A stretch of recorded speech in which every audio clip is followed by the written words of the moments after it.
తండ్రి వెంకటరామారెడ్డి నాయకత్వం, జై తెలంగాణ, కేసీఆర్ గారి నాయకత్వం, జై తెలంగాణ.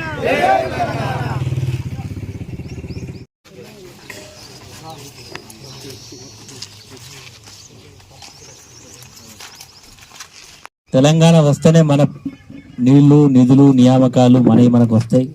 మన ప్రాంతాన్ని మనం పరిపాలన చేసుకోవచ్చు, మనం అభివృద్ధి మనం చేసుకోవచ్చు. ఎవరు మోచేతి నీళ్లు తాగాల్సిన అవసరం లేదని ఆ రోజు పార్టీని పెట్టి అందరినీ ఏకం చేసి, ఈ రాష్ట్రంలో ఉండేటువంటి అన్ని వర్గాలను ఏకం చేసి, అన్ని కుల సంఘాలను, అన్ని వర్గాలను, ఉద్యోగ సంఘాలను, అందరి నినాదం ఒకటే. పార్టీలు ఏదైనా, జెండాలు ఏదైనా, ఎజెండా మాత్రం ఒకటే ఎజెండా వైపు తరలించినటువంటి గొప్ప నాయకుడు కేసీఆర్ గారు. అందువల్లనే తెలంగాణ రాష్ట్రం ఒక బుల్లెట్ ఖర్చు కాకుండా, ఒక ప్రాణం పోకుండా, మరి అహింసా మార్గంలో ఉద్యమాన్ని నడిపి, మరి యువకులు కొంత ఎమోషనల్ అయ్యి ఇక తెలంగాణ రావేమనేటువంటి భయం చేత ఆత్మహత్యలు చేసుకునేటువంటి సందర్భాలు మనం చూస్తున్నాం. ఎంతోమంది తెలంగాణ కొరకు అమరులైన్లు ప్రాణత్యాగం చేసుకున్నారు. కానిస్టేబుల్ కావచ్చు, ఉద్యోగస్తులు కావచ్చు, యువకులు కావచ్చు, విద్యార్థులు కావచ్చు. ఆ రోజు మరి ఆ రకంగా మరి ఉద్యమాన్ని నడిపి తెలంగాణ రాష్ట్రం ఇవ్వకపోతే ఇక గత్యంతరం లేదు, ప్రత్యామ్నాయం లేదనేటువంటి స్థాయికి కేసీఆర్ గారు తీసుకురావడం జరిగింది. ఆ రోజు చేసినటువంటి పోరాట ఫలితమే ఈరోజు తెలంగాణ రాష్ట్రం ఈ స్థాయిలో అభివృద్ధి జరిగింది. ఓటు వేయింది 2500 నెల నెల కడతా అన్నాడు. ఆశపడ్డారు 2500 వచ్చినట్టే, అవి అమ్మ సిట్ వేసినట్టే, అవి సిట్ అయితే పెద్దగా అయినట్టే, పిల్ల పెళ్లికి ఉపయోగపడ్డట్టు ఆశపడ్డారు. 2500 లేవు, 25 రూపాయలు లేవు. వృద్ధులకు మనం 2000 రూపాయలు కేసీఆర్ పెద్ద కొడుకులకి ఇచ్చిండని అందరూ అన్నారు వృద్ధులు. అరే ఈ కొడుకు కోడలు చూడకపోయినా ఈ 2000 తోటి మేము ఆత్మగౌరవంతో బతుకుతున్నాం, 2000 మాకు ఎంతో ఉపయోగపడుతుంది. 2000 జాగాలని 4000 అన్నాడు. ఇంట్లో ఇద్దరికి ఇస్తా అన్నాడు, తాతకిత్తా, అమ్మకిత్తా, పెద్ద మనిషికి ఇస్తా, పెద్దమ్మకి ఇస్తా అన్నాడు. ఇచ్చిండా 2000? నా 2000 4000 అయినాయా, ఇద్దరికి వచ్చినాయా? అవి కాలే మధ్యలో నెల పెన్షన్ కొట్టిండు.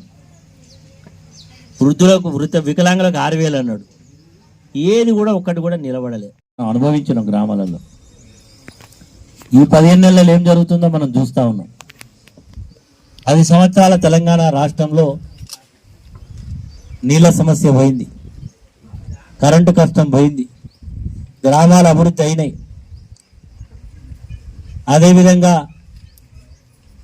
ఒక తెలంగాణ రాష్ట్రంలో ప్రజలకు మరి ఉపాధి రంగంలో ఉద్యోగ అవకాశాలు వచ్చినాయి, పెన్షన్లు పెరిగినాయి, రైతులకు రైతు బంధు వచ్చింది, రైతులకు రైతు బీమా వచ్చింది. అన్ని రకాలుగా అభివృద్ధి కార్యక్రమాలు 10 ఏళ్లలో మనం చేసుకున్నాం. ఆదమ్నగర్ గ్రామంలో ఏ అభివృద్ధి అయితే అయిందో, చివరి గ్రామం ఇది, అటవీ నా నియోజకవర్గంలో ఇటు చివరి గ్రామం. ఇక్కడ కూడా ఎక్కడ కూడా ఎందులో అభివృద్ధిలో వెనుకకు పోకుండా గ్రామాలలో, ఈ గ్రామంలో ఉసుక మొత్తం కూడా కావాలంటే మోటార్ సైకిల్ నడుతుందా, మొత్తం షేక్ అవ్వకుండా పోయేది. వర్షాకాలం వస్తే ఇంటికాడ బండి తీయాలంటే నూక్కుంటూ పోవాలి. ఇప్పుడు ఎక్కడ చూడు సీసీ రోడ్లు అయినాయా లేదా? పల్లె ప్రకృతి వచ్చింది, క్రీడా ప్రాంగణాలు వచ్చినాయి, అన్ని రకాలుగా అభివృద్ధి కార్యక్రమాలు మనం చేసుకున్నాం. కానీ 10 ఏళ్ళ అధికారంలో ఉన్నటువంటి కాంగ్రెస్ పార్టీ నాయకుడు ఆ రోజు రేవంత్ రెడ్డి గారు కేసీఆర్ గారి నుంచి రాజ్యాధికారం తీసుకోవాలంటే ఏది పడుతుందో చెప్పాలి, తప్పుడు ప్రచారం చేయాలి, అసత్యాలు మాట్లాడాలి, ఆచరణ సాధ్యమవుతుందా కాదా అని చూడకుండా హామీలు ఇవ్వాలి, ఎన్నికల్లో గెలవాలి. ఆయనది ఒకటే ఎజెండా. ఆ ఎజెండాను అమలు చేసి ఈరోజు అధికారంలోకి వచ్చింది. మనం ఏమంటున్నాం? నువ్వు ఇచ్చినటువంటి ఎజెండాను అమలు చేయమంటున్నాం. ఏమంటున్నావు? ప్రజల పక్షాన రైతులకు 15,000 రైతు బంధు ఇస్తా అన్నాడు. 15 మాట దేవుడి దగ్గర ఉన్నదానికే మోసమైంది. అయిందా లేదా? రైతు బంధు ఇప్పటికీ ఒట్ల మీద ఒట్లు పెట్టిండు. 15 ఆగస్టు అన్నాడు, 26 జనవరి అన్నాడు, 31 మార్చి అన్నాడు. ఈరోజు ఏప్రిల్ 9 8 అయ్యాల 10వ తారీఖు వచ్చింది. ఇప్పటిదాకా అతి లేదు గతి లేదు. మన అందరూ ఏప్రిల్ ఫూల్ చేసిండు. మరి అదేవిధంగా రైతులకు 2 లక్షలు రుణమాఫీ చేస్తా అన్నాడు. మరి నిజంగానే నీ దగ్గర పైసలు తక్కువ అందరికి ఈక్వల్గా మంచిగా ఉంటాయి. నేను ఇయ్య బయలు 2 లక్షలు కాదు, 50,000 ఇస్తా, 75,000 ఇస్తా, 1,00,000 ఇస్తా, అందరికి వస్తాడు. వాళ్ళకి మాఫీ చేసిండు, వాళ్ళకి మాఫీ చేయలే. ఏదంటే గంతే అంటాడు, ఇక నేను చేయ నాతోడు కాదంటాడు. అంటే పరిపాలనా రాహిత్యం వల్ల ఈరోజు ఈ పరిస్థితి వచ్చింది. 6 నెలల ఆదమనగర్లో పెళ్ళిళ్ళు కాలే ఎవరికి వచ్చిందా? తులం బంగారం వచ్చిందా? తులం బంగారం రాలే.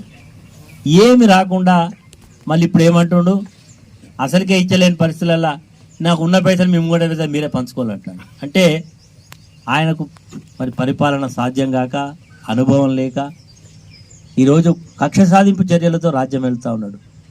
కేసీఆర్ను జైలు పంపుతా, నేను తలుచుకుంటే అందరు జైల్లోనే ఉంటారంటాడు. నువ్వు తలుచుకో మరి. ఈయన అనుకుంటే ఏమైనా ముఖ్యమంత్రి ఏమైనా అతీత శక్తులు ఆయనకు? భారత రాజ్యాంగం ఏదైతే చెప్పిందో ఆ రాజ్యాంగ స్ఫూర్తికి అనుగుణంగా పరిపాలన చేయాలి. నేను తలుచుకుంటే ఎవడు ఉండాలి, అందరు జైల్లో ఉంటారు. ఏదో నా దయాదక్షిణ బయట. కేటీఆర్ అన్నాడు, నువ్వు ఏ కేసు అన్నా పెట్టుకో రేవంత్ రెడ్డి, నేను ఎదుర్కోవడానికి సిద్ధంగా ఉన్నా. పెట్టుబంటే ఒక ఆయన బాంబు రేపు వెళ్తుంది అంటాడు, ఎల్లుండి మీద. ఆ దీపావళి బాంబులు వెళ్ళినాయి, తుస్సుమన్నాయి, కానీ ఈ బాంబు అయితే ఇప్పటిదాకా వెళ్ళలే. ఈయన జైలుకు పోతాడు అన్నాడు. జైలుకు పోయి ఏం జైలుకు పోతాడంటే, జైలు అంటే వీళ్ళ ఇష్టం. రాజ్యాంగం ఏమన్నా రేవంత్ రెడ్డి రాసిందా, వాళ్ళ మామ రాసిన రాజ్యాంగం? బాబా సాహెబ్ అంబేద్కర్ గారు రాసిన రాజ్యాంగం. ఈ రాజ్యాంగ స్ఫూర్తికి అనుగుణంగా పరిపాలన చేయకపోతే కోర్టులు ఉన్నాయి, కోర్టులలో పోతాం, నీ ఎన్ని కేసులు పెడతావు.